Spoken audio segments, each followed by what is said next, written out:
So we're saying that Speaker Bagbin's decision is interesting because the people, if you look at that constitutional article, the people are not asking to shift from.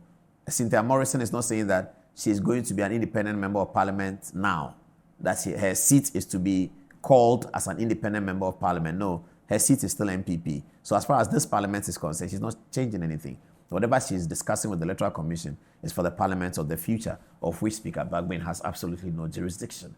That's really the first point we're making, that when the law says when the person moves and seeks to remain in the parliament, none of them is trying to remain in this parliament. It's not possible to remain in this parliament with your seat now, which was MPP, now to be counted as NDC. So they can't do that. That's not what they are doing.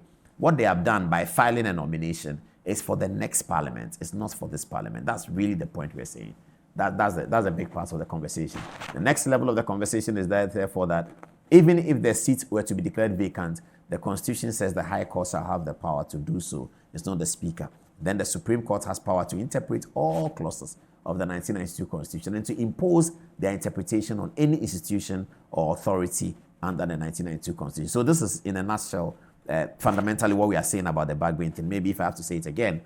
In a nutshell, we are saying three things. First one, that the clause, Article 97, says if the people are shifting, wanting to remain in this parliament, all of them are not seeking to remain in this parliament. Second, Deputy Speaker is seeking to remain as independent in this parliament. That's how he came. In the next parliament, he wants to join MPP. Cynthia Morrison is seeking to remain in this parliament as MPP. That's how she came. She's not changing that. In the next parliament, she wants to be independent. The member of parliament for Suhum wants to remain member of parliament for Suhum for this parliament. In the next parliament, he wants to be independent. Now, NDC guy for Secretary wants to be NDC for this parliament. In the next parliament, he wants to be independent. That next parliament, for which they are filing nominations now, is only administrative. Administrative because they have to file it now. What they are filing now has nothing to do with the role that they occupy in parliament today, or the side that they sit in parliament today. It has nothing to do with that. Speaker Bagbin has supervisory jurisdiction over the 8th parliament. He doesn't have anything over the 9th parliament. So if a parliamentarian says that in the next 2 parliaments, I want to join NDC, I want to join independent,